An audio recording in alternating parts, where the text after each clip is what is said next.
Hello students.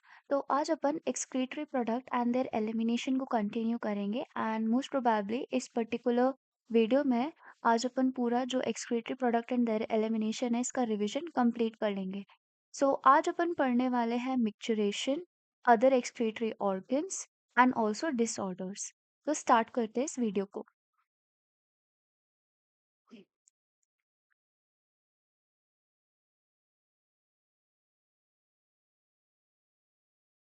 सो अगर मिक्सचरेशन की अपन बात करें,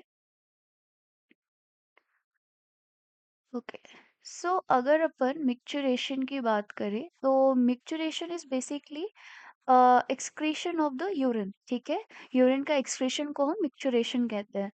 तो जो भी हमारा कंसंट्रेटेड यूरिन फॉर्म्ड होता है वो सबसे पहले यूरेटर के थ्रू आपके ब्लैडर में स्टोर होता है एंड देन यूरेथ्रा के थ्रू वो बाहर रिलीज आउट होता है। So urine formed by the nephron is ultimately carried to the urinary bladder where it is stored till the voluntary signal is given। जब तक कि वॉलेंट्री सिग्नल्स आपको नहीं मिलते सेंट्रल नर्वस सिस्टम से, यूरिनरी ब्लैडर में यूरिन जो है वो स्टोर रहेगा। ठीक है, the signal is initiated by stretching of the urinary bladder as it get filled with the urine. जैसे जैसे यूरिन जो है वो आपका स्टोर होता जाएगा, उसकी इंक्रीज होती जाएगी वॉल्यूम, यूरिनरी ब्लैडर पे प्रेशर होगा जिसकी वजह से स्ट्रेचिंग होगी यूरिनरी ब्लैडर पे एंड वहां पर नर्वस सिस्टम जो है वो ब्रेन को सिग्नल भेजेगा कि यूरिनरी ब्लैडर इन आपका स्ट्रेच हो रहा है, यूरिन फुल हो गया है, यूरिनरी ब्लैडर फुल हो गया है।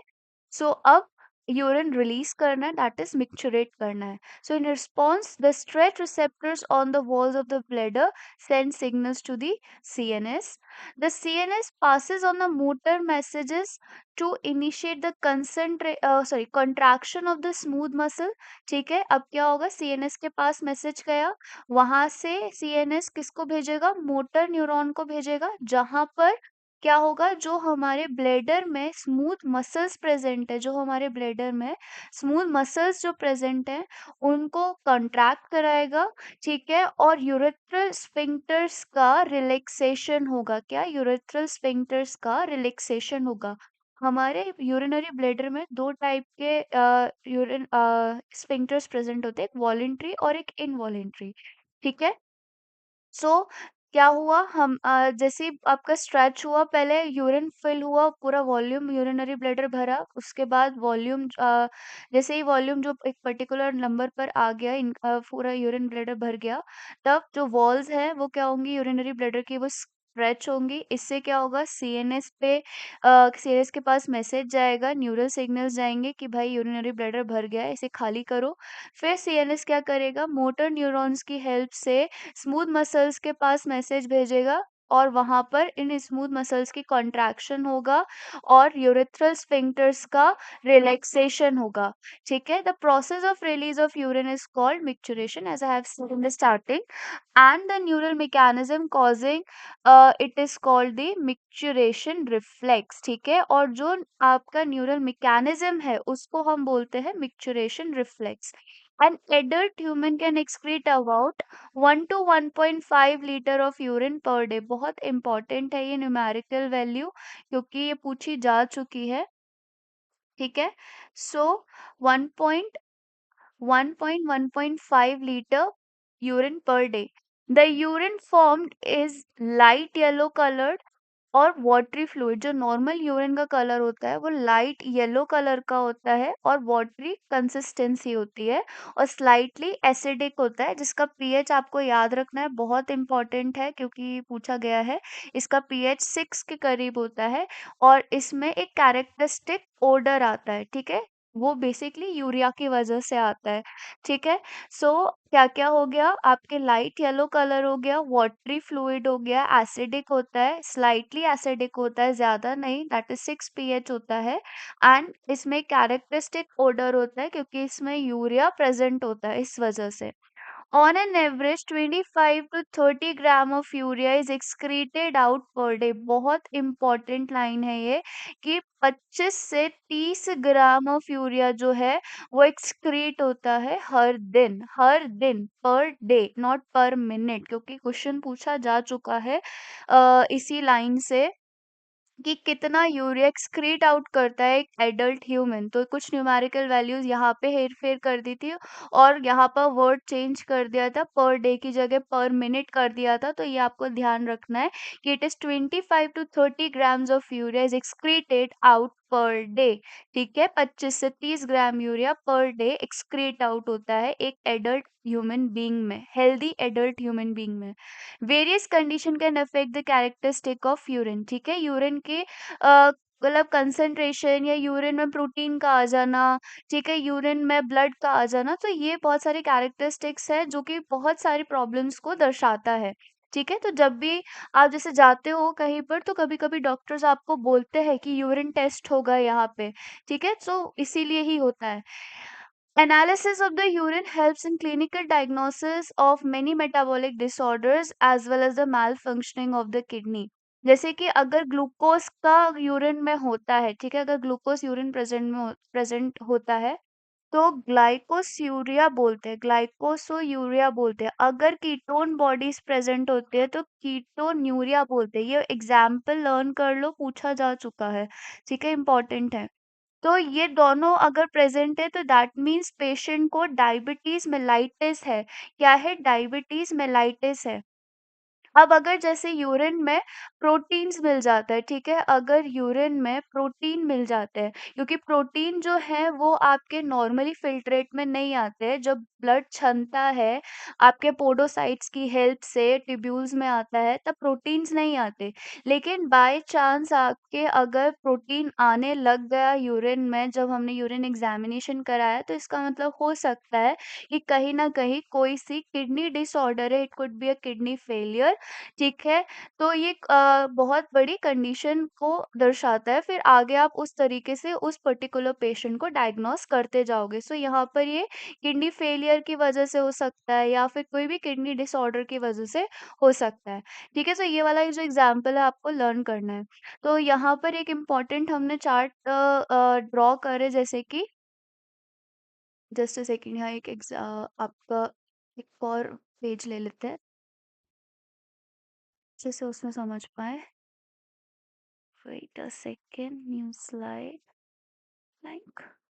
Okay, fine. So,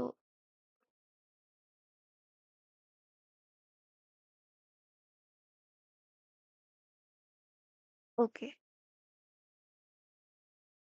सो अगर एक स्लाइड या एक चार्ट ड्रॉ करते हैं, तो वहां पर हमने सबसे पहले पढ़ा कि यूरिन जो है वो फिल होगा कहाँ पे? यूरिनरी ब्लेडर में। कहाँ? यूरिनरी ब्लेडर में। आप चाहो तो इसे बना सकते हो ताकि रिवाइज करने में आसानी हो जाए। जो आपका एनसीईआरटी है ना, वहाँ पर एनसीईआरटी में यहाँ लिखा हुआ है, एंड इस साइड थोड़ी सी स्पेस रहती है, तो यहाँ पर ये छोटा सा फ्लो चार्ट स्टिकी नोट पे लगा बनाकर चिपका लो, या फिर डायरेक्ट लिख लो, ताकि जब आप रिवाइज करो तो आसानी रहे। यूरिनरी फिल हुआ यूरिनरी ब्लेडर में। उसके बाद क्या होगा? आपके जो यूरिनरी ब्लैडर है, I am not writing full, urinary bladder जो है उसका क्या होगा? जो वॉल्स है वो स्ट्रेच होंगी। क्या होंगी? स्ट्रेच होंगी। अब जैसे ही वॉल स्ट्रेच हुई, ये सिग्नल्स भेजेगी किस? यहाँ के जो यूरिनरी ब्लैडर वॉल के जो न्यूरॉन्स हैं, वो सिग्नल्स भेजेंगे टू द सीएनएस। ठीक है, अब क्या होगा? सीएनएस क्या करेगा? सीएनएस मोटर न्यूरॉन के थ्रू सिग्नल्स भेजेगा, न्यूरॉन के थ्रू सिग्नल्स भेजेगा। कहाँ पे? यूरिनरी ब्लैडर पे। यूरिनरी ब्लैडर में दो चीजें आपकी स्टिमुलेट होंगी। एक तो यहाँ पर कॉन्ट्रैक्शन होगा, किसका? कॉन्ट्रैक्शन होगा स्मूथ मसल्स का। ठीक है, स्मूथ मसल्स का, यूरिनरी ब्लैडर का। एंड स्फिंक्टर्स जो हमारे प्रेजेंट होते हैं, स्फिंक्टर्स जो प्रेजेंट होते हैं वो रिलैक्स होंगे। एंड देन क्या होगा? मिक्चुरेशन होगा। तो ये हमारा मिक्चुरेशन का फ्लो चार्ट बन गया। ठीक है, सो इस तरीके से मिक्चुरेशन होगा। आई होप ये पूरी चीज आपको समझ में आई होगी। सबसे इम्पोर्टेंट आपको याद करना है कि 1 लीटर यूरिन जो है वो पर डे सिक्रेट करते हैं या एक्सक्रीट आउट करते हैं। And light yellow watery fluid acidic slightly pH 6 होता है, कैरेक्टरिस्टिक ओडर होता है बिकॉज ऑफ योर यूरिया। ठीक है। And one more thing, 25 to 30 gram of urea is excreted out per day. Second thing, अगर urine में ग्लूकोज आए तो हम उसे बोलते हैं ग्लाइकोसोयूरिया, अगर कीटोन बॉडीज आए तो कीटोन यूरिया, और ये दोनों ही इंडिकेट करते हैं कि पेशेंट को डायबिटीज मिलाइटिस है। ठीक है, so this was all about your micturition. अब अपन आगे चलते हैं, that is the role of the other organ in excretion. ठीक है, अब हम सिर्फ और सिर्फ किडनी के थ्रू एक्सक्रीट आउट नहीं करते, हम जब सांस लेते हैं और जब सांस छोड़ते हैं तो उसमें भी हम अपना वेस्ट मटेरियल बाहर करते हैं, दैट इज कार्बन डाइऑक्साइड को हम बाहर करते हैं। इवन स्किन के थ्रू भी हम एक्सक्रीशन करते हैं, that is through your sweat. ठीक है, सो किडनी, लंग, लिवर और स्किन, ये चारों चीजें भी आपके एक एक्सक्रीटरी ऑर्गन की तरह यूज होती हैं। Help in the excretion of the excretory waste.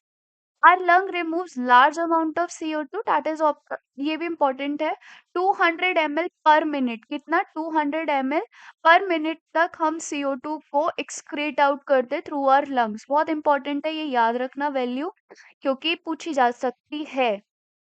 ठीक है, and also significantly quantitative of water every day. ठीक है, अब CO2 के साथ साथ आप जैसे शीशे के सामने जब आप खड़े हो और मुंह से हवा मारो, ठीक है, तो उसके जब आप वेपर्स देखोगे तो उसमें वेपर्स फॉर्म हो जाते हैं। तो वो वेपर्स क्यों फॉर्म होते हैं? ऑब्वियस सी बात है, वेपर में वाटर होता है। ठीक है, तो वाटर भी हम कुछ अमाउंट ऑफ वाटर भी आपका एक्सक्रीट आउट करते हैं थ्रू दी दिस रेस्पिरेशन। ठीक है, लिवर, लिवर में कैसे? द लार्जेस्ट ग्लैंड है। ठीक है, ये पूछा जा चुका है कि हमारा सबसे बड़ा ऑर्गन कौन सा, ग्लैंड कौन सा है, तो it is the largest gland in our body. Excrete bile containing substances like bilirubin, biliverdin, cholesterol, degrade steroid hormones, vitamins and drugs. तो ये लिवर जो है ये सारी आपके सारे सब्सटेंसेस को एक्सक्रीट आउट करता है, bilirubin, biliverdin, cholesterol, degraded steroid hormone, vitamin and drugs. ठीक है, अच्छा मैंने यहाँ पे बोला था लार्जेस्ट ग्लैंड, अगर लार्जेस्ट ऑर्गन बोले तो कमेंट में बताओ कौन सा है, then I know in a next video कि कौन सा लार्जेस्ट ऑर्गन है। ठीक है, मतलब कल वाली वीडियो में। Most of the substances ultimately pass out along with the digestive waste. ठीक है, सो बहुत सारे आपके डाइजेस्टिव वेस्ट जो है ऐसे ही आपके एक्सक्रीट आउट होते हैं। The sweat and the sebaceous gland in the skin can eliminate certain substances through their secretion. So basically यहाँ पर आपको ये इस पर्टिकुलर स्लाइड में आपको ये याद रखना है कि कितना CO2 हम लंग्स के थ्रू एक्सक्रीट करते हैं, दैट इज दी 200 ml पर मिनट, और कौन से आपके किडनी के अलावा ऑर्गन्स है जो यूज करते हैं for the excretion, that is your lung, liver and skin. ठीक है, किडनी तो है ही। आगे चले, sweat produced by the sweat gland is watery fluid containing sodium chloride, small amount of urea, lactic acid. तो ये भी आपको लर्न करना है कि स्वेट ग्लैंड्स या जो आपके स्वेट ग्लैंड्स होते हैं वो स्वेट जो प्रोड्यूस करते हैं उसमें NaCl प्रेजेंट होता है, कुछ अमाउंट ऑफ यूरिया प्रेजेंट होता है, लैक्टिक एसिड प्रेजेंट होता है। ठीक है, सो ये सारी चीजें हम एक्सक्रीट करते हैं। Through the primary functions of the sweat is to facilitate the cooling. ये बहुत इंपॉर्टेंट है, हमें लगता है कि excretion is the primary product, sorry, excretion is the primary function of the sweat, but actual में क्या होता है, जो आपका स्वेट है वो कूलिंग इफेक्ट देने के लिए प्रोड्यूस करा जाता है। ठीक है, तो आपने नोटिस किया होगा कि जब हम बहुत ज्यादा एक्सरसाइज कर लेते हैं या बहुत ज्यादा गर्मी पड़ती है तो हमारी बॉडी एक्सेसिव स्वेट सिक्रीट करती है। तो वो बेसिकली इसलिए करती है ताकि हमारी बॉडी जो है वो कूल डाउन हो जाए। Same goes with your year. Year में क्या होता है, हमें क्या लगता है, हमारा जो ईयर है उसका प्राइमरी फंक्शन जो है वो सुनना है।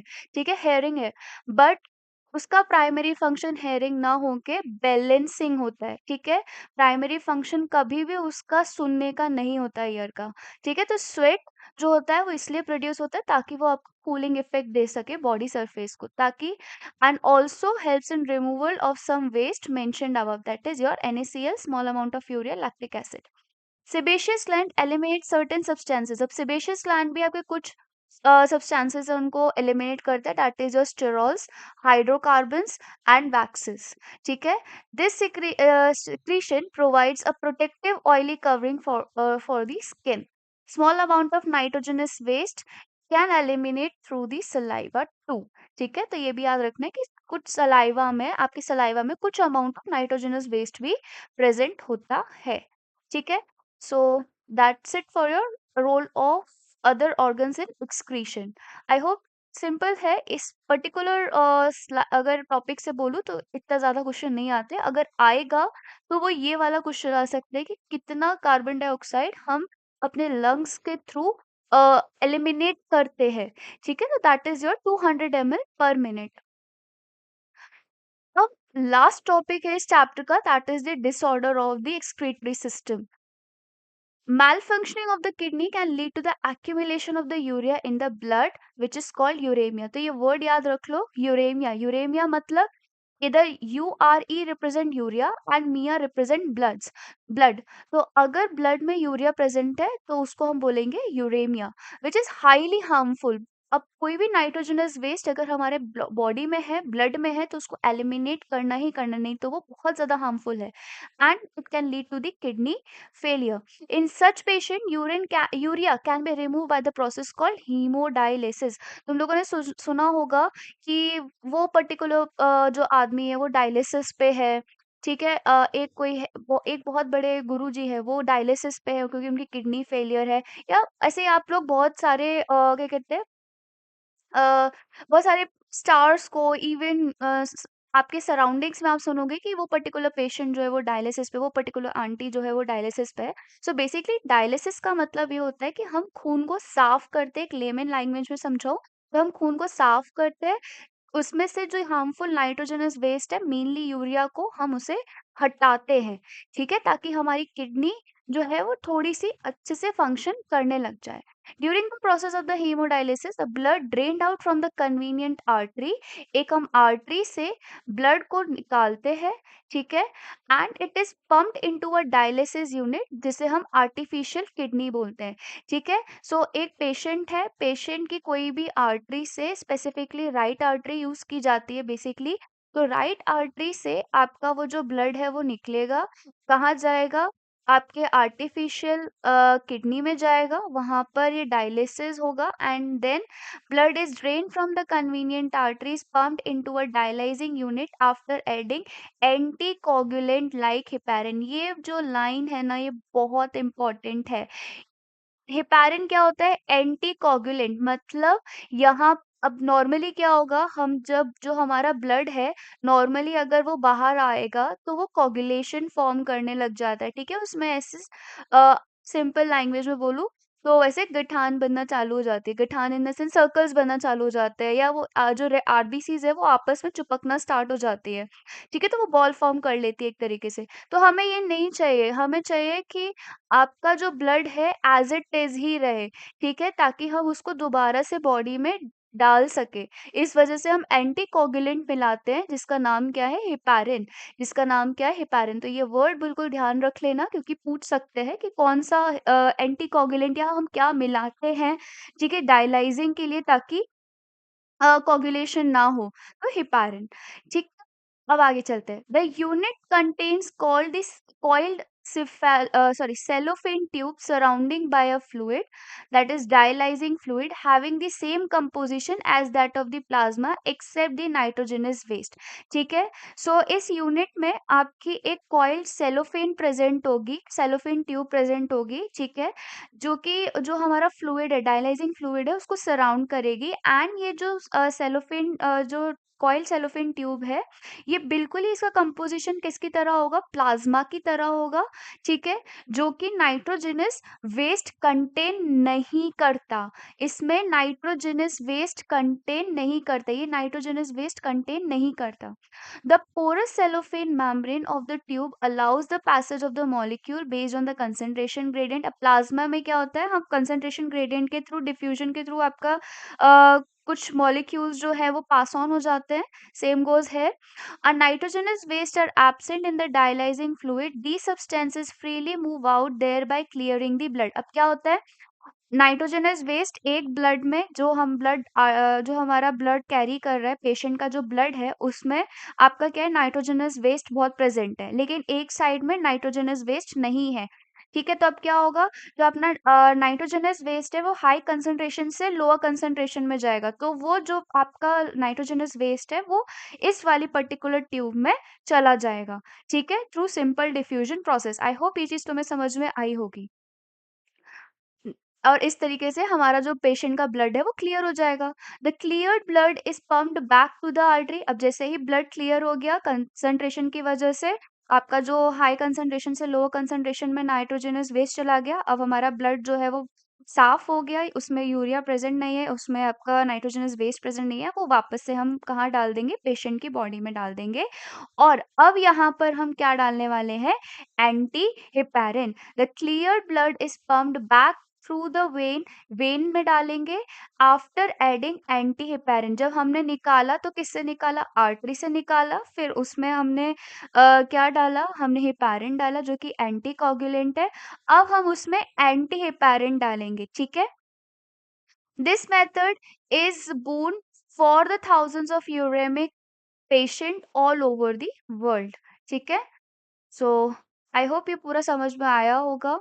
नाउ दूसरा है, kidney transplantation is the ultimate method in the correction of the acute renal failure, that is the kidney failure. जिसको किडनी फेलियर होता है, अगर आप उसको किडनी ट्रांसप्लांट करवा सकते हो तो वो एक अल्टीमेट मेथड है जिससे कि वो पर्सन सही हो जाता है।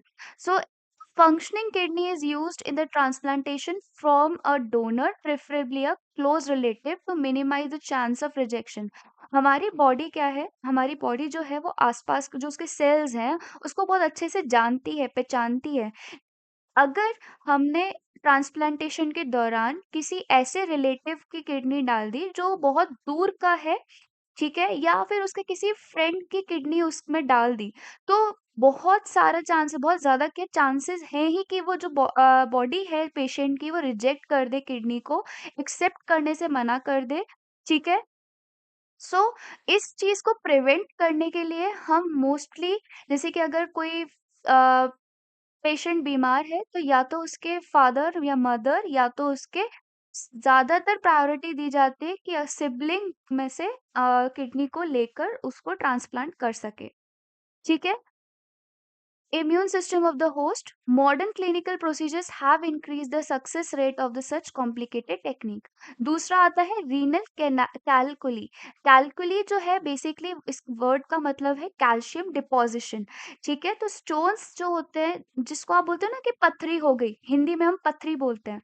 सो जो आपके स्टोन्स हैं वो अगर आपकी किडनी में फॉर्म्ड हो जाते हैं तो उसको बोलते हैं रीनल कैलकुली। और insoluble masses of the crystalloid salts formed within the kidney. Then दूसरा है ग्लोमेरुलोनेफ्राइटिस। आइटिस वर्ड का मतलब होता है इन्फ्लेमेशन। कहीं भी आपको आइटिस आ जाए, कहीं भी अगर आपको आइटिस वर्ड आ जाए तो समझ जाना कि वहां पे इन्फ्लेमेशन की बात हो रही है। ब्रोंकाइटिस, ग्लोमेरुलोनेफ्राइटिस, अर्थराइटिस, तो यहाँ पर इन्फ्लेमेशन की बात हो रही है। तो बेसिकली जो आपके ग्लोमेरुलस होता है ना, वहां पे इन्फ्लेमेशन को हम बोलते हैं ग्लोमेरुलोनेफ्राइटिस, ठीक। So that's it for the today guys. इस तरीके से हमारी जो ये वीडियो है वो कंप्लीट होती है एंड ये चैप्टर भी कंप्लीट होता है। एंड इसके बाद हम इस यानी कि कल वाली वीडियो में मोस्ट प्रोबेबली हम न्यूरॉन वाला चैप्टर जो है वो स्टार्ट करेंगे या फिर केमिकल कोऑर्डिनेशन स्टार्ट करेंगे। So stay tuned with this channel अगर आपको इसी तरीके से line by line NCERT revise करनी है तो। Thank you so much for attending this lecture. And like कीजिएगा, सब्सक्राइब कीजिएगा चैनल को। Thank you so much.